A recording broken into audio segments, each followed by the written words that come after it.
ಭಗವಂತನ ಸೇವಾ ಅದು. ನಿಷ್ಕಾಮ ಕರ್ಮ ಶಬ್ದಕರ್ತವೇನೋ ಭಗವಂತನ ಸೇವಾರೂಪವಾದ ಕರ್ಮ. ಲೌಕಿಕವಾದ ವೈಷಯಿಕವಾದ ಯಾವುದೇ ಒಂದು ಫಲವನ್ನು ಅಪೇಕ್ಷಿಸದೆ ಪರಮಾತ್ಮ ಪ್ರೀತನಾಗಲಿ ಅಂತ ಮಾಡ್ತಕ್ಕಂಥದ್ದು. ಸರಕಾರದ ಕೆಲಸ ದೇವರ ಕೆಲಸ ಅಂತ ಅಲ್ಲಿ ವಿಧಾನಸೌಧದಲ್ಲಿ ಬೆಂಗಳೂರಿನಲ್ಲಿ ಹಾಕಿರ್ತಾರೆ ಮೇಲ್ಗಡೆ. ಅದನ್ನು ತೆಗೆಸಲಿಕ್ಕೆ ತುಂಬ ಪ್ರಯತ್ನವೆಲ್ಲ ಮಾಡಿದ್ದಾರೆ. ಸರಕಾರದ ಕೆಲಸ ದೇವರ ಕೆಲಸ ಅಲ್ಲ ಅಂತ. ನಿಜವಾಗಿಯೂ ಸರಕಾರದ ಕೆಲಸ, ಎಲ್ಲ ಕೆಲಸವೂ ಕೂಡ ದೇವರ ಕೆಲಸ ಆಗಬೇಕು. ದೇವರ ಕೆಲಸ ನಿಷ್ಕಾಮ ಕರ್ಮ ಅಂದರೆ ಅರ್ಥವೇನು? ದೇವರ ಕೆಲಸ, ದೇವರ ಪ್ರೀತ್ಯರ್ಥವಾಗಿ ಆರಾಧನೆಗಾಗಿ ಮಾಡತಕ್ಕಂಥ ಒಂದು ಕೆಲಸ. ಆ ಅಭಿಪ್ರಾಯದಿಂದ ಮಾಡಿದರೆ ಅದು ನಿಜವಾಗಿಯೂ ಕೂಡ ಧಾರಕ ಆಗ್ತದೆ, ಸಮಾಜವನ್ನು ಧಾರಣೆ ಮಾಡ್ತದೆ, ಲೋಕವನ್ನು ಉಳಿಸ್ತದೆ. ಈಗ ಇನ್ನೊಂದು ವಿಷಯಕ್ಕೆ ಬರ್ತಿದ್ದಾನೆ ಶ್ರೀಕೃಷ್ಣ. ಸಕ್ತಾಕರ್ಮಣ್ಯ ವಿದ್ವಾಂಸೋ ಯಥಾ ಕುರುವಂತೆ ಭಾರತ ಕುರಿಯಾದ್ವಿದ್ವಾಂಸತಾ ಸಕ್ತಃ ಚಿಕೀರ್ಷು ಲೋಕಸಂಗ್ರಹಂ. ಈ ಅಜ್ಞಾನಿಗಳು ಏನು ತಿಳಿಯದೆ ಕರ್ಮವನ್ನು ಮಾಡ್ತಾರೆ. ಅಜ್ಞಾನಿಗಳು ಸಕ್ತರಾಗಿ ಮಾಡ್ತಿದ್ದಾರೆ. ಅವರಿಗೆ ಗೊತ್ತಿಲ್ಲ ನಿಷ್ಕಾಮ ಕರ್ಮವನ್ನೇ ಮಾಡಬೇಕು ಅಂತನ್ನೋದು ಅವರಿಗೆ ಗೊತ್ತಿಲ್ಲ. ಯಾಗ ಮಾಡಿದರೆ ಸ್ವರ್ಗ ಸಿಗ್ತದೆ, ಹೌದಲ್ಲ, ಹಾಗೆ ಹೇಳಿದ್ದಾರೆ. ಆದ್ದರಿಂದ ಸ್ವರ್ಗಕ್ಕೋಸ್ಕರ ನಾನು ಕರ್ಮ ಮಾಡ್ತೇನೆ, ಯಾಗ ಮಾಡ್ತೇನೆ. ಏನೋ ರಾಯರಿಗೆ ಪ್ರದರ್ಶನ ಬಂದರೆ ನಿಮಗೆ ಬೇಕಾದ ಸಂಪತ್ತು ಬರ್ತದೆ. ಇಷ್ಟೇ ಜನ ತಿಳ್ಕೊಂಡಿರ್ತಾರೆ, ಪ್ರದರ್ಶನ ನಮಸ್ಕಾರ ಹಾಕ್ತಾರೆ.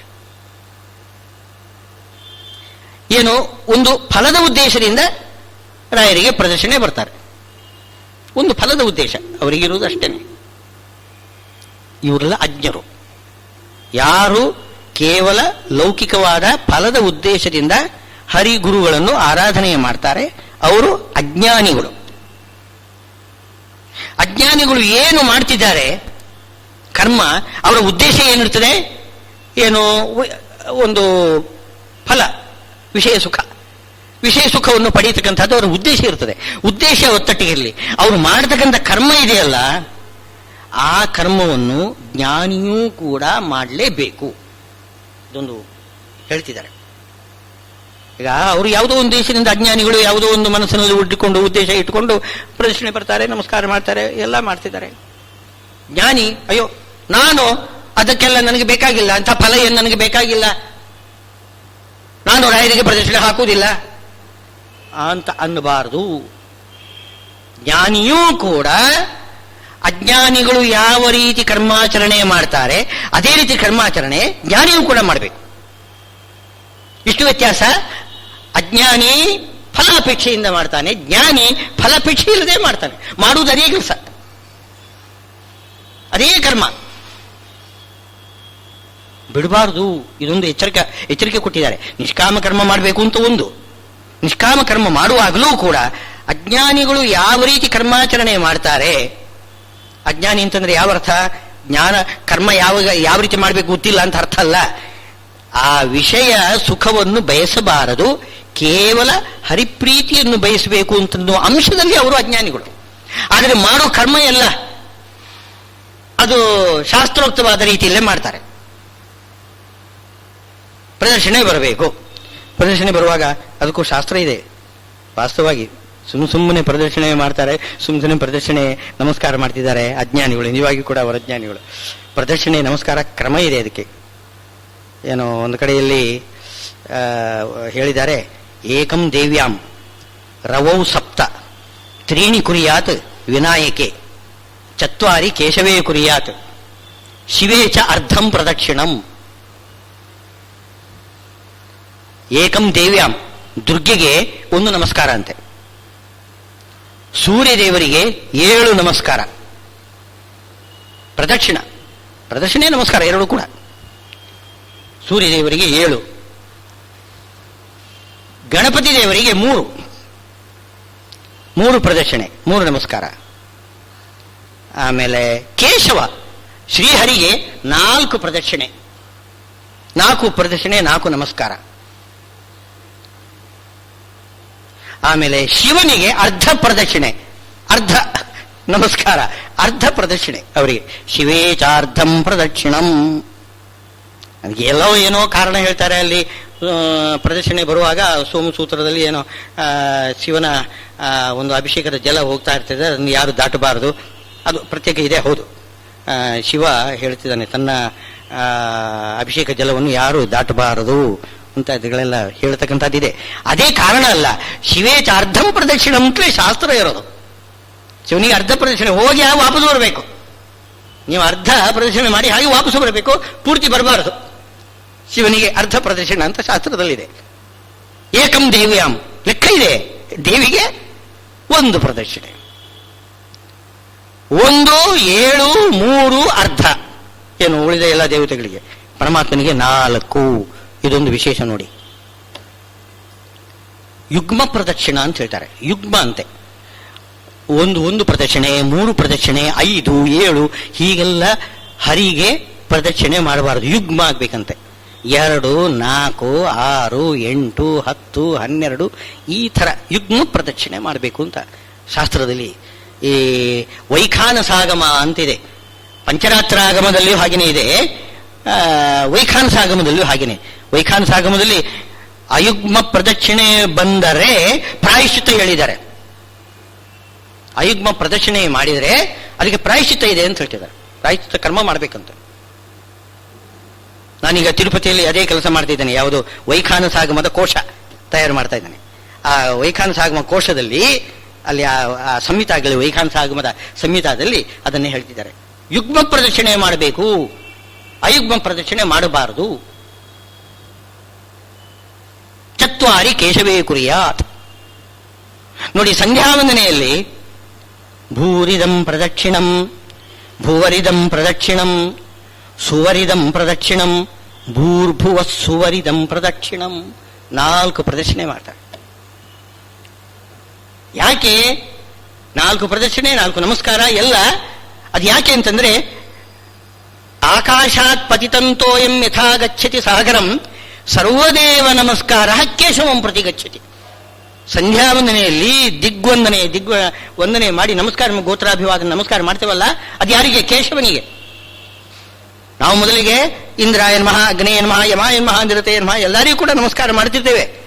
ಎಲ್ಲ ಮಾಡಿ ಕೊನೆಗೆ ಹೇಳ್ತಕ್ಕಂಥದ್ದು ಎಲ್ಲಾ ದೇವತೆಗಳಿಗೆ ಮಾಡತಕ್ಕಂತಹ ನಮಸ್ಕಾರ ಅದು ಕೇಶವನಿಗೆ ಹೋಗ್ತದೆ. ಅದರ ಅರ್ಥ ಏನು? ನಾವು ಯಾರಿಗೂ ಕೂಡ ಅವರಿಗೆ ಮಾತ್ರ ಅಲ್ಲ, ಅವರ ಅಂತರ್ಗತನಾದ ಪರಮಾತ್ಮನಿಗೆ ನಮಸ್ಕಾರ ಮಾಡಿದ್ದು.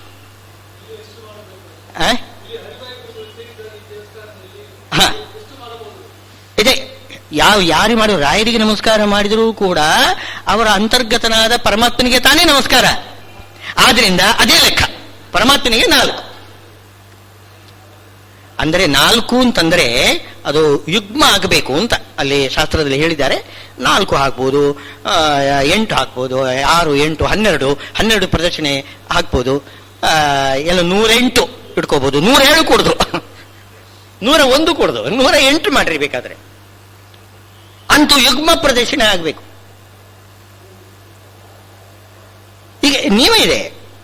ಈ ನಿಯಮಾನುಸಾರವಾಗಿ ಇವರು ಯಾರು ಅಜ್ಞಾನಿಗಳು ಅದೇ ರೀತಿಯಲ್ಲಿ ನಮಸ್ಕಾರ, ಪ್ರದಕ್ಷಿಣ, ನಮಸ್ಕಾರ ಮುಂತಾದವುಗಳೆಲ್ಲ ಶಾಸ್ತ್ರದಲ್ಲಿ ಹೇಳುವುದನ್ನು ಕೇಳ್ಕೊಂಡು ಮಾಡಿರ್ತಾರೆ. ಆದರೆ ಅವರ ಉದ್ದೇಶ ಏನಿರ್ತದೆ? ಲೌಕಿಕವಾದ ಫಲದ ಉದ್ದೇಶ ಇರ್ತದೆ. ಆದ್ರಿಂದ ಅವರನ್ನು ಅಜ್ಞಾನಿಗಳು ಅಂತ ಕರೆಯುವುದು. ಅಂಥ ಅಜ್ಞಾನಿಗಳು ಲೌಕಿಕ ಫಲದ ಉದ್ದೇಶದಿಂದ ಯಾವ ಕರ್ಮ ಮಾಡ್ತಿದ್ದಾರೆ ಅದೇ ರೀತಿಯಲ್ಲಿ ಜ್ಞಾನಿಯೂ ಕೂಡ ಅದೇ ಕರ್ಮವನ್ನು ಆಚರಣೆ ಮಾಡಬೇಕು. ಯಾಕೆ ಅಂತಂದ್ರೆ, ಈ ಜ್ಞಾನಿ ಒಂದು ಬೇರೆ ರೀತಿಯಿಂದ ಮಾಡಿದರೆ ಅಜ್ಞಾನಿ ಅದನ್ನು ನೋಡ್ತಾನೆ. ನೋಡಿಬಿಟ್ಟು ಇವರು ಏನೋ ಬೇರೆ ರೀತಿಯಿಂದ ಮಾಡ್ತಿದ್ದಾರೆ, ನಾನೀಗ ವ್ಯತ್ಯಾಸ ಮಾಡಬೇಕಾಗತ್ತೆ ಅಂತ ಹಾಗೆ ತಿಳ್ಕೊಂಡ್ಬಿಡ್ತಾರೆ. ಅವರು ದಾರಿ ತಪ್ಪಿಸಿದಾಗತ್ತೆ. ಅವ್ರು ಮಾಡತಕ್ಕಂಥ ಸರಿ ಇದೆ, ಉದ್ದೇಶ ತಪ್ಪಾಗಿದ್ದರೂ ಕೂಡ ಮಾಡತಕ್ಕಂಥ ಕರ್ಮ ಸರಿ ಇದೆ. ಸರಿಯಾಗಿರ್ತಕ್ಕಂಥ ಕರ್ಮವನ್ನು ನಾವು ಅವರ ದಾರಿ ತಪ್ಪಿಸಿ ಅವರಿಗೆ ನಾವು ವ್ಯತ್ಯಾಸ ಮಾಡಿ ಹೇಳಬಾರ್ದು. ಅವನು ಯಾವ ರೀತಿ ಕರ್ಮಾಚರಣೆ ಮಾಡ್ತಿದ್ದಾನೆ ಅದೇ ರೀತಿಯಲ್ಲಿ ಇವನು ಕೂಡ ಕರ್ಮಾಚರಣೆ ಮಾಡಬೇಕು. ಆದರೆ ಉದ್ದೇಶ ಮಾತ್ರ ಬೇರೆ ಬೇರೆ ಆಗಿರಬೇಕು. ಸಕ್ತಾ ಕರ್ಮಣ್ಯ ವಿದ್ವಾಂಸ ಯಥಾ ಕುರುವಂತಿ ಭಾರತ ಕುರಿಯಾದ್ ವಿದ್ವಾಂಸ್ ತಥಾ ಅಸಕ್ತ. ಅವರು ಸಕ್ತರಾಗಿ ಮಾಡ್ತಿದ್ದಾರೆ, ಇವನು ಅಸಕ್ತನಾಗಿ ಮಾಡಬೇಕು. ಚಿಕೀಷು ಲೋಕ ಸಂಗ್ರಹಂ. ಲೋಕ ಸಂಗ್ರಹ. ಲೋಕ ಸಂಗ್ರಹ ಅಂತಂದ್ರೆ ಲೋಕ ಅಜ್ಞಾನಿ ಲೋಕಗಳಿಗೆ ಸರಿಯಾಗಿರತಕ್ಕಂಥ ಶಿಕ್ಷಣ ಕೊಡ್ಲಿಕ್ಕೋಸ್ಕರ. ಅವರಿಗೆ ಮನಸ್ಸಿನಲ್ಲಿ ಯಾವುದೇ ಒಂದು ರೀತಿ ಗಲಿಬಿಲಿ ಉಂಟಾಗಬಾರದು, ಗೊಂದಲ ಉಂಟಾಗಬಾರದು. ನಾವೀಗ ಮಾಡ್ತಕ್ಕಂಥ ತಪ್ಪು ಸರಿಯೋ ಎಂಬುದಾಗಿ ಗೊಂದಲಕ್ಕೆ ಅವಕಾಶ ಕೊಡಬಾರದು. ಅದಕ್ಕೋಸ್ಕರ ಹಾಗೆ ಮಾಡಬೇಕು. ಆಮೇಲೆ ಸ್ಪಷ್ಟ ಹೇಳ್ತಿದ್ದಾನೆ, ನ ಬುದ್ಧಿ ಭೇದಂ ಜನೇತ್ ಅಜ್ಞಾನಾಂ ಕರ್ಮ ಸಂಗಿನಾಂ. ಅಜ್ಞರು ಕರ್ಮದಲ್ಲಿ ಆಸಕ್ತರಾಗಿರ್ತಾರೆ. ಅವರಿಗೆ ನೀವು ಹೋಗಿ, ಏನಪ್ಪಾ ನೀನು ಏನು ಮಾಡ್ತಾ ಇದೀಯಾ, ನಿನಗೇನು ಗೊತ್ತಿದೆ, ನೀನು ಮಾಡ್ತಕ್ಕಂಥದ್ದೆಲ್ಲ ಯಾಂತ್ರಿಕವಾಗಿ ಮಾಡ್ತಾ ಇದೆಯಾ, ಮನಸ್ಸಿನಲ್ಲಿ ಏನಿಲ್ಲ, ಅದನ್ನ ನಿನ್ನ ಕರ್ಮ ವ್ಯರ್ಥ, ನೀನು ಮಾಡಬೇಡ ಇತ್ಯಾದಿಗಳನ್ನೆಲ್ಲ ಹೇಳಿ ಅವರಿಗೆ ನಾವು 108 ಪ್ರಶ್ನೆಗಳು ಹಾಕಿ ಅವರಿಗೆ ಏನು ಮಾಡೋದೇ ಬೇಡ ಅಂತ ಅವ್ರು ತೀರ್ಮಾನ ಮಾಡುವ ಹಾಗೆ, ಇವನು ಜ್ಞಾನಿ, ಇವನು ವಿದ್ವಾಂಸ, ಇವನು ಅವರನ್ನು ದಾರಿ ತಪ್ಪಿಸಲಿಕ್ಕೆ ಬಹಳ ಸುಲಭ. 108 ಪ್ರಶ್ನೆಗಳು ಹಾಕಿಬಿಟ್ರೆ, ಓ ಹಾಗಿದ್ರೆ ಬೇಡ ಬೇಡ ನಮಗೆ ಈ ಉಸಾಬರಿಯೇ ಬೇಡ ಅಂತ ಬಿಟ್ಟು ಬಿಡ್ತಾರೆ ಜನ. ಹಾಗೆ ಬುದ್ಧಿ ಭೇದಂ, ಬುದ್ಧಿಯನ್ನು ಭೇದ ಮಾಡಬಾರದು. ಏನೋ ಒಂದು ಬುದ್ಧಿ ಇದೆ, ಒಂದು ಆಸ್ತಿಕ್ಯ ಬುದ್ಧಿ ಇದೆ ಅವರಿಗೆ.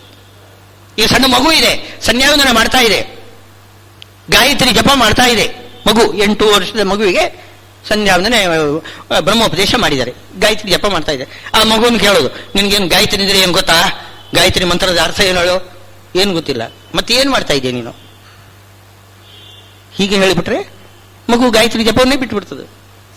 ಏನೋ ಹಿಂದಿನ ಹಿರಿಯರು ಹೇಳಿಕೊಟ್ಟಿದ್ದಾರೆ ಮಾಡಬೇಕು, ಜಪ ಮಾಡಬೇಕು ಅಂತ, ಮಾಡಿದಾಗ ಜಪವನ್ನು ಬಿಡಿಸಿಬಿಟ್ರೆ ಎಂಥ ಅನ್ಯಾಯ ಇದು. ಗೊತ್ತಿಲ್ಲ, ಅರ್ಥ ಗೊತ್ತಿಲ್ಲ ಮಗುವಿಗೆ, ಮಾಡಲಿ, ಗೊತ್ತಿಲ್ಲದೆ ಹೋದ್ರು ಏನು ಕರ್ಮಾಚರಣೆ ಮಾಡಲಿ, ಒಂದು ದಿವಸ ಅದರ ಅರ್ಥ ತಿಳ್ಕೊಳ್ತದೆ. ನಾವು ಕೂಡ ಸಣ್ಣ ಮಕ್ಕಳಾಗಿದ್ದಾಗ ಏನು ತಿಳ್ಕೊಂಡಿಲ್ಲ, ಆಮೇಲೆ ತಾನೇ ಅಧ್ಯಯನ ಮಾಡಿ ಏನೋ ಒಂದು ಸ್ವಲ್ಪ ಜ್ಞಾನ ಬಂದಿದೆ ಅಂತ ಒಂದು ಭ್ರಮೆ ಆದರೂ ಇರ್ತದೆ ನಮಗೆ. ಅದರಿಂದ ಬುದ್ಧಿ ಭೇದವನ್ನು ಮಾಡಬಾರದು, ಅಜ್ಞರಿಗೆ ಬುದ್ಧಿ ಭೇದ ಮಾಡಬಾರದು ಅಂದ್ರೆ ಅವರ ಮಾರ್ಗವನ್ನು ತಪ್ಪಿಸಬಾರದು. ನ ಬುದ್ಧಿ ಭೇದಂ ಜನೇತ್ ಅಜ್ಞಾನಾಂ ಕರ್ಮಸಂಗಿನಾಂ ಜೋಷಯೇತ್ ಸರ್ವಕರ್ಮಾಣಿ. ಇನ್ನು ಅವರಿಗೆ ಏನು ಹೇಳಿದ್ರು ಅರ್ಥವಾಗುವುದಿಲ್ಲ, ಯಾವ ರೀತಿ ಕರ್ಮ ಮಾಡಬೇಕು, ಅದ್ರಲ್ಲಿ ಏನು ಅನುಸಂಧಾನ ಇತ್ಯಾದಿಗಳೆಲ್ಲ ಗೊತ್ತಿರುವುದಿಲ್ಲ, ವೇದಾಂತ ಹೇಳಿದರೆ ಅರ್ಥವಾಗುವುದಿಲ್ಲ. ಈಗ ನೀವು ಏನು ಹೇಳಬೇಕು, ಪರಮಾತ್ಮ ಸರ್ವಶಕ್ತನಾಗಿದ್ದಾನೆ, ಜೀವ ನಿತ್ಯ, ಪರಮಾತ್ಮ ನಿತ್ಯ, ಪರಮಾತ್ಮನ ಬಿಂಬ ಪ್ರತಿಬಿಂಬ ಜೀವ, ಅವನು ಬಿಂಬ ಪ್ರತಿಬಿಂಬ ಬಿಂಬವನ್ನು ಆರಾಧನೆ ಮಾಡಬೇಕು, ಇದೆಲ್ಲ ವೇದಾಂತಗಳು ಹೇಳಿಬಿಟ್ರೆ ಏನು ಅರ್ಥನೇ ಆಗುವುದಿಲ್ಲ, ಏನು ಹೇಳಿದ್ರು ಅರ್ಥವಾಗುವುದಿಲ್ಲ. ಅದಕ್ಕೆ ಜೋಷಯೇ ಸರ್ವಕರ್ಮಾಣಿ, ಅವ್ರು ಏನು ಕರ್ಮ ಮಾಡ್ತಿದ್ದಾರೆ ಅವರಿಗೆ ಇನ್ನಷ್ಟು ಅವರಿಗೆ ಪ್ರೋತ್ಸಾಹ ಕೊಡಬೇಕು. ನೀವು ಕರ್ಮ ಮಾಡ್ರಿ, ನೀವು ಪರಮಾತ್ಮನ ಉಪಾಸನೆ ಮಾಡ್ರಿ, ಪೂಜೆ ಮಾಡ್ರಿ, ನಿಮ್ಗೆ ಇನ್ನೂ ಗೊತ್ತಾಗಿಲ್ಲ, ತತ್ವ ಏನು ಗೊತ್ತಿಲ್ಲದೆ ಹೋದ್ರೂ ಪರವಾಗಿಲ್ಲ, ಕರ್ಮವನ್ನು ಮಾತ್ರ ಬಿಡಬೇಡಿ. ಯಾಕೆ, ಈ ಕರ್ಮ ಮಾಡಿದರೆ ಅಂತಃಕರಣ ಶುದ್ಧವಾಗ್ತದೆ. ಅಂತಃಕರಣ ಶುದ್ಧಿ ಅಂದರೆ ಅರ್ಥವೇನು, ಪಾಪ ಪರಿಹಾರ ಆಗ್ತದೆ. ನೀವು ಪ್ರದಕ್ಷಿಣೆ ನಮಸ್ಕಾರ ಇತ್ಯಾದಿಗಳು ಮಾಡಿದಿರಿ ಅಂತಂದ್ರೆ ಸರ್ವಥಾ ಪಾಪ ಬಂತು ಪರಿಹಾರ ಆಗ್ತದೆ. ನಿಮ್ಮ ಉದ್ದೇಶ ಯಾವುದೇ ಇರಲಿ, ನೀವು ಪ್ರದಕ್ಷಿಣೆ ನಮಸ್ಕಾರ ತೀರ್ಥಪ್ರಾಶರ ಇತ್ಯಾದಿಗಳು ಪ್ರಸಾದ ಸ್ವೀಕಾರ ಮಾಡೋದು, ಆದ್ರಿಂದ ಏನಾಗ್ತದೆ, ಶರೀರ ಪವಿತ್ರ ಆಗ್ತದೆ, ಅಂತಃಕರಣ ಶುದ್ಧ ಆಗ್ತದೆ, ಪಾಪ ಪರಿಹಾರ ಆಗ್ತದೆ. ಅದರಿಂದ ಕ್ರಮೇಣ ಜ್ಞಾನ ಪ್ರಾಪ್ತಿ ಆಗ್ತದೆ. ಆದ್ರಿಂದ ಕರ್ಮಾಚರಣೆ ಮಾತ್ರ ಬಿಡಿಸಬೇಡಿ ಅವರಿಗೆ. ಜೋಷಯೇತ್ ಸರ್ವಕರ್ಮಾಣಿ, ಎಲ್ಲಾ ಕರ್ಮಗಳನ್ನು ಸಣ್ಣ ಮಗುವಿನಿಂದಲೂ ಕೂಡ ಪ್ರಾರಂಭ ಮಾಡಿಕೊಂಡು ಕೌಮಾರ ಆಚರೇತ್ ಪ್ರಾಜ್ಞ ಧರ್ಮಾನ್ ಭಾಗವತಾನಿಹ, ಪ್ರಹ್ಲಾದರಾಜರ ಉಪದೇಶ ಅಸುರ ಬಾಲಕರಿಗೆ. ಸಣ್ಣ ಮಕ್ಕಳೂ ಕೂಡ ಧರ್ಮಾಚರಣೆ ಮಾಡಬೇಕು. ನಾವು ಏನ್ ಮಾಡ್ತೇವೆ, ಈ ವಯಸ್ಸಿನಲ್ಲಿ ಏನಪ್ಪ ನೀನು ಧರ್ಮಾಚರಣೆ ಸೂರು ಬಿಟ್ಬಿಡು, ಸ್ವಲ್ಪ ಬೆಳೆದ ಮೇಲೆ ಮಾಡು. ಬೆಳೆದ ಮೇಲೆ ಅಂದ್ರೆ ಕೊನೆಗೆ ಏನು ವೃದ್ಧಾಪ್ಯದಲ್ಲಿ ಏನೋ ಆಫ್ಟರ್ ರಿಟೈರ್ಮೆಂಟ್ ಆವಾಗ ನೀವು ಶುರು ಮಾಡಿ ಅಂತ ಹೇಳ್ತಾರೆ. ಎಲ್ಲಿದೆ ಆವಾಗ ಕರ್ಮಾಚರಣೆ ಮಾಡಲಿಕ್ಕೆ ಶಕ್ತಿ ಇಲ್ಲ. ಶಕ್ತಿ ಇರುವಾಗ ಕರ್ಮಾಚರಣೆ ಮಾಡಿಲ್ಲ, ಕರ್ಮಾಚರಣೆ ಮಾಡಬೇಕು ಅಂತ ಹೊರಟಾಗ ಶಕ್ತಿ ಇಲ್ಲ. ಹೀಗಾಗಿ ಕರ್ಮ ಭ್ರಷ್ಟನಾಗಿ ಬಿಡ್ತಾನೆ. ಅದಕ್ಕೆ ಅಜ್ಞರಾಗಲಿ ಸುಜ್ಞರೇ ಆಗಲಿ ಯಾರೇ ಆಗಲಿ ಮೊದಲಿಂದಲೂ ಅವರು ಸತ್ಕರ್ಮಾಚರಣೆ ಮಾಡ್ತಾನೇ ಬರಬೇಕು. ಅವ್ರು ಗೊತ್ತಿಲ್ಲದೆ ಹೋಗ್ಲಿ. ಗೊತ್ತಿಲ್ಲದೆ ಇರುವುದು ದೊಡ್ಡ ಅಪರಾಧ ಅಂತ ತಿಳ್ಕೊಬೇಡಿ. ಅದಕ್ಕೂ ಕೂಡ ಹೇಳಿದ್ದಾರೆ, ಹಿಂದಿನ ಹೇಳಿದ್ದಾರೆ, ಸ್ವಲ್ಪಮಪ್ಯಸ್ಯ ಧರ್ಮಸ್ಯ ತ್ರಾಯತೆ ಮಹತೋ ಭಯಾತ್. ವಿಷ್ಣು ಸೇವಾ ಬುದ್ಧಿಯಿಂದ ನೀವು ಏನಾದರೂ ಒಂದು ಕರ್ಮ, ಅಲ್ಪ ಕರ್ಮ ನೀವು ಮಾಡಿದ್ರು ಕೂಡ ಅಳಿಲ ಸೇವೆ ಅಂತ ಹೇಳ್ತಾರೆ. ಅಳಿಲ ಸೇವೆ ಅಂತಂದ್ರೆ ಅಳಿಲು ಏನ್ ಮಾಡ್ತಿತ್ತಂತೆ, ರಾಮ ಸೇತುವೆ ಕಟ್ಟುವಾಗ ಕಪಿಗಳೆಲ್ಲ ಬಂದು ದೊಡ್ಡ ದೊಡ್ಡ ದೊಡ್ಡ ಕಲ್ಲು ಬಂಡೆಗಳನ್ನೆಲ್ಲ ಬಂದು ಸಮುದ್ರಕ್ಕೆ ಹಾಕ್ತಾ ಇದ್ರು. ಈ ಅಳಿಲು ಅದಕ್ಕೇನು ಸಾಮರ್ಥ್ಯ ಇದೆ, ಅದೇನ್ ಮಾಡೋದು, ಹೋಗಿ ನೀರಲ್ಲಿ ಒಂದ್ಸಲ ಮೈಯೆಲ್ಲ ತೋಯಿಸ್ಕೊಳ್ಳೋದು, ಆಮೇಲೆ ಮರಳಲ್ಲಿ ಹೊರಳಾಡೋದು, ಮೈ ತುಂಬಾ ಮರಳು ಬರ್ತದೆ, ಅದನ್ನು ಅಲ್ಲಿ ಏನೋ ಸೇತುವೆ ಮೇಲೆ ಉದುರಿಸೋದು ಹೊರಳಾಡಿ. ಏನೋ ಏನೋ ಒಂದು ಸೇವೆ ಮಾಡಿಬಿಡ್ತು. ಅದಕ್ಕೆ ಶ್ರೀರಾಮಚಂದ್ರ ಬಹಳ ಸಂಪ್ರೀತನಾಗಿ ಅಳಿಲ ಮೇಲೆ ಬೆನ್ನನ್ನು ಸಾರಿಸಿ ಒಂದು ಸವರಿಸಿದಂತೆ. ಈಗ ಅಲ್ಲಿ 3 ಬೆರಳುಗಳು ಬಿದ್ದಿದಂತೆ. ಆದ್ರಿಂದ ಅಳಿಲ ಬೆನ್ನಿನ ಮೇಲೆ 3 ಗುರುತುಗಳು ಇವೆ ಅಂತ ಹೇಳ್ತಿದ್ದಾರೆ. ಕಥೆ ಅದು ಏನೂ ಇಲ್ಲ, ಅಂತೂ ಅಳಿಲ ಸೇವೆ ಇದು ತಪ್ಪೇನಲ್ಲ. ಇಂಥ ಅಳಿಲ ಸೇವೆಯನ್ನು ಕೂಡ ಭಗವಂತ ಸ್ವೀಕಾರ ಮಾಡ್ತಾನೆ. ಯಾಕೆಂದ್ರೆ ಅವನಿಗೇನು ಬೇಕಾಗಿಲ್ಲ, ಅವನಿಗೆ ದೊಡ್ಡ ಸೇವೆ ಆದರೂ ಒಂದೇ, ಸಣ್ಣ ಸೇವೆ ಆದರೂ ಒಂದೇ, ಅವನಿಗೇನು ಬೇಕಾಗಿದೆ, ಯಾವ ಸೇವೆನೂ ಬೇಕಾಗಿಲ್ಲ, ಸರ್ವಶಕ್ತ ಅವನು. ಅವರವರ ಯೋಗ್ಯತೆಗೆ ಅನುಗುಣವಾಗಿ ಅದು ಸಣ್ಣದಿರಬಹುದು ದೊಡ್ಡದಿರಬಹುದು, ಅಂಥ ಕರ್ಮಾಚರಣೆ ಮಾಡಿದರೆ ಅವರ ಯೋಗ್ಯತೆಗೆ ಅನುಗುಣವಾಗಿರ್ಬೇಕು.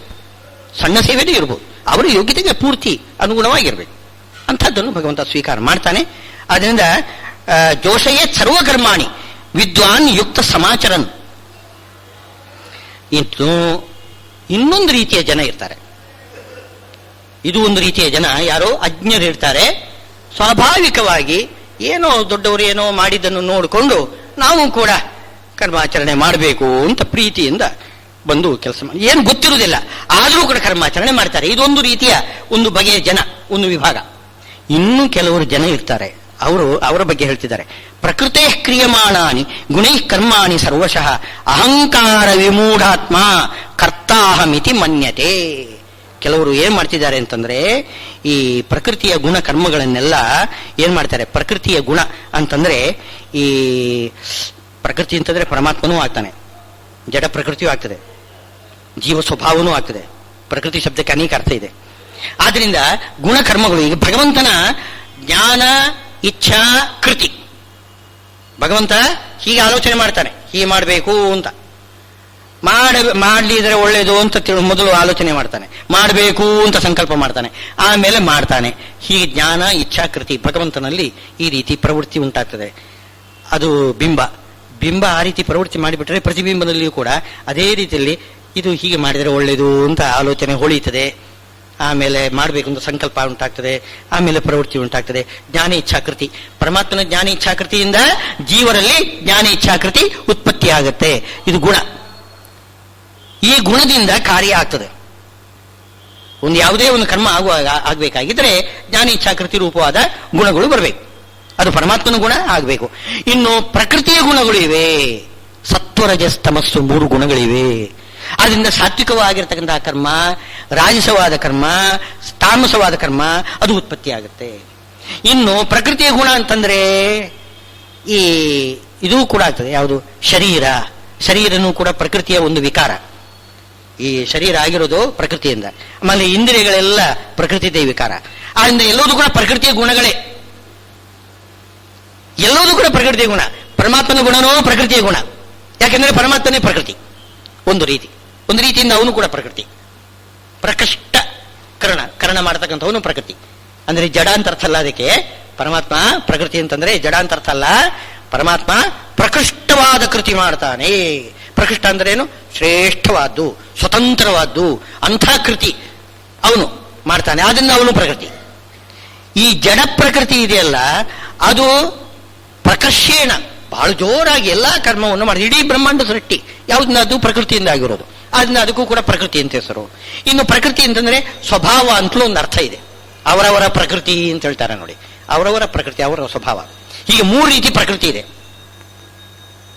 ಏನೋ ಈ 3 ರೀತಿ ಪ್ರಕೃತಿಯಿಂದ ಆ ಪರಮಾತ್ಮನೆಂಬ ಪ್ರಕೃತಿಯ ಗುಣ, ಜೀವ ಸ್ವಭಾವವೆಂಬ ಪ್ರಕೃತಿಯ ಗುಣ, ಹಾಗೆ ಜಡ ಪ್ರಕೃತಿಯ ಗುಣಗಳು, ಸತ್ವದ ಸ್ತಮೋ ಗುಣಗಳು, ಅದರಿಂದ ಆಗಿರತಕ್ಕಂತಹ ಶರೀರ ಇಂದ್ರಿಯಗಳು, ಇವೆಲ್ಲ ಒಟ್ಟು ಸೇರಿ ಒಂದು ಕಾರ್ಯ ಆಗ್ತದೆ.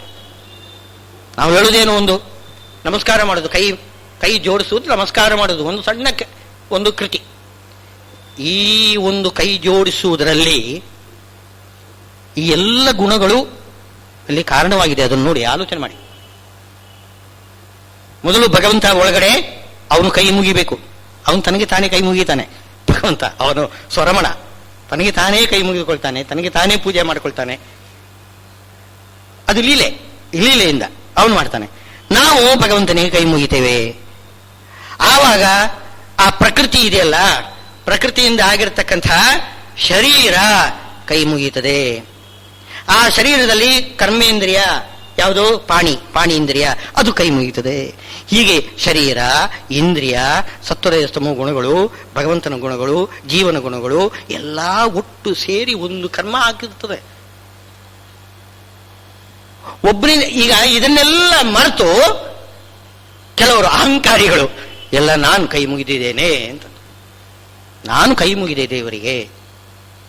ತಪ್ಪಿದು. ನಾನು ಅಂತಂದ್ರೆ ತಪ್ಪೇನಿಲ್ಲ, ನಾನೇ ಸ್ವತಂತ್ರನಾಗಿ ಕೈ ಮುಗಿದೆ ಅಂತಂದ್ರೆ ಇದು ತಪ್ಪಾಗುತ್ತೆ. ಅಹಂಕಾರ ವಿಮೂಢಾತ್ಮ ಕರ್ತಾಹಮಿತಿ ಮನ್ಯತೆ. ಅವನಿಗೆ ಈ ಉಳಿದೋದು ಯಾವುದು ಲೆಕ್ಕಕ್ಕೆ ಇಲ್ಲ. ಅವನು ಹೇಳ್ತಾನೆ ಪ್ರಕೃತಿಯಿಂದಲೇ ಪರಮಾತ್ಮ, ಯಾಕೆ ಪರಮಾತ್ಮ ಯಾಕೆ ಒಪ್ಪಬೇಕು? ನಾನು ಕೈ ಮುಗಿತಾ ಇದ್ದೇನೆ, ಸುಮ್ಮನೆ ಅಲ್ಲಿ ಪರಮಾತ್ಮನ ತರ್ತಿರಲ್ಲ ನೀವು. ಈ ವಿಷಯ ಪರಮಾತ್ಮನ ಯಾಕೆ ನಡುವೆ ತರ್ತೀರಿ ನೀವು? ನಾನು ಕೈ ಮುಗಿತಾ ಇದ್ದೇನೆ ಅಷ್ಟೇ, ನಾನು ನಿಮಗೆ ಕೈ ಮುಗಿತಾ ಇದ್ದೇನೆ, ಇಲ್ಲಿ ನಡುವೆ ಪರಮಾತ್ಮ ಯಾತಕ್ಕೆ? ಇತ್ಯಾದಿಗಳೆಲ್ಲ ಕೇಳ್ತಾರೆ. ಈ ನಾಸ್ತಿಕರು ವಾದನೆ ಹಾಗೆ, ಎಲ್ಲ ಸ್ವಭಾವದಿಂದ ಆಗಿಬಿಡುತ್ತದೆ. ಈಗ ಸೂರ್ಯ ಉದಯಿಸ್ತಾನೆ, ಕಾಲಕ್ಕೆ ಉದಯಿಸ್ತಾನೆ. ಅದು ನೀವು ಹೇಳ್ಬೋದು, ಭೀಷಾತ್ಮಾದ್ವಾತಪ್ಪವದೆ ಭೀಷೋದೇತಿ ಸೂರ್ಯ ಭೀಷಾತ್ಮಾದಗ್ನಿಶ್ಚೇಂದ್ರಶ್ಚ ಎಲ್ಲ ಹೇಳ್ಬೋದು ನೀವು. ಭಗವಂತನ ಭಯದಿಂದ ಎಲ್ಲ ನಡೀತದೆ. ಸುಮ್ಮನೆ ಅದೆಲ್ಲ ನೀವು ಕಲ್ಪನೆ ಮಾಡಿಕೊಂಡಿದ್ದು ಸ್ವಾಭಾವಿಕ ಅದು ಅಂತ. ಬೆಂಕಿ ಉರಿಯುತ್ತದೆ, ನೀರು ಹರಿಯುತ್ತದೆ, ಗಾಳಿ ಬೀಸ್ತದೆ, ಇದಕ್ಕೆಲ್ಲ ಯಾರು ಕಾರಣ? ಅದು ಸ್ವಭಾವ ಅಂತಂತಾರೆ. ನಾವು ಹೇಳ್ತೇವೆ ಯದಾದಿತ್ಯ ಗದಂ ತೇಜ ಜಗದ್ಭಾಸೇತೆ ಗಿಲಂ ಯಚ್ಚಂದ್ರಮಸಿ ಯಚ್ಚ ಅಗ್ನೌ ತತ್ತೇಜೋ ವಿಧಿ ಮಾಮಕಂ ಎಲ್ಲ ಹೇಳ್ತಿದ್ದೇವೆ. ಯಾವುದಕ್ಕೂ ನಂಬುದಿಲ್ಲ, ಅವ್ರ ನಂಬಿಕೆನೇ ಹೇಳೋದಿಲ್ಲ. ಎಲ್ಲ ಸುಮ್ಮನೆ ನೀವು ಅಂಧಶ್ರದ್ಧೆ ಕಲ್ಪನೆ ಮಾಡಿಕೊಂಡಿದ್ದೀರಿ. ನಾನೇ ಮಾಡ್ತಾ ಇರೋದು. ಹೀಗೆ ಅಹಂಕಾರದಿಂದ ವಿಮೂಢಾತ್ಮರಾಗಿ ಕೆಲವರು ಏನು ಮಾಡ್ತಿದ್ದಾರೆ? ಈ ಕರ್ತಾಹಮಿತಿ ಮನ್ಯತೆ, ನಾನೇ ಕರ್ತ, ಆದ್ರಿಂದ ನಾನು ಯಾರಿಗೂ ಪೂಜೆ ಮಾಡಬೇಕಾದ ಅವಶ್ಯಕತೆ ಇಲ್ಲ. ಏನು ಕಾಣದ ದೇವರಿಗೆ ನಾನು ಯಾಕೆ ನಮಸ್ಕಾರ ಮಾಡಬೇಕು? ಕಾಣದ ದೇವರು ಅಂದ್ರೆ ಅವರು ಇಲ್ಲ, ಸುಮ್ಮನೆ ಅವ್ರಿಗೆ ಯಾಕೆ ನಮಸ್ಕಾರ ಮಾಡಬೇಕು? ನನಗೆ ನೀವು ದೇವರು, ನಿಮಗೆ ನಾನು ದೇವರು, ಪರಸ್ಪರ ಕೈ ಮುಗಿದುಕೊಳ್ಳೋಣ ಅಷ್ಟೇ, ಮುಗಿದೋಯ್ತು. ಇನ್ನು ಬೇರೆ ದೇವರು ಬೇಡಲೇ ಬೇಡ. ತತ್ವವಿತ್ತು ಮಹಾಬಾಹೋ ಗುಣಕರ್ಮ ವಿಭಾಗಯೋ ಗುಣ ಗುಣೇಶು ವರ್ತಂತೆ ಇತಿ ಮತ್ವ ನ ಸಜ್ಜತೆ. ಆದರೆ ಇದು ಅಹಂಕಾರ ವಿಮೂಢಾತ್ಮರು ಈ ರೀತಿ ಇದ್ದಾರೆ. ಆದರೆ ಜ್ಞಾನಿಗಳು ಹೇಗಿರ್ತಾರೆ? ಗುಣಕರ್ಮ ವಿಭಾಗ ಚೆನ್ನಾಗಿ ತಿಳಿದುಕೊಂಡಿರ್ತಾರೆ. ಗುಣಕರ್ಮಗಳಲ್ಲಿ ವಿಭಾಗ ಅಂತಂದ್ರೆ ವೈಲಕ್ಷಣ್ಯ. ಅಲ್ಲಿ ಪರಮಾತ್ಮನ ಗುಣಗಳು ಅದು ಬಿಂಬದ ಗುಣಗಳು, ಜೀವನ ಗುಣಗಳು, ಜ್ಞಾನಕ್ರಿಯ ಇದು ಜ್ಞಾನ ಇಚ್ಛಾಕೃತಿಗಳು ಅದು ಪ್ರತಿಬಿಂಬದ ಗುಣಗಳು. ಇದೆಲ್ಲ ಜಡ ಎಂಬುದು ಕೇವಲ ಸಾಧನ.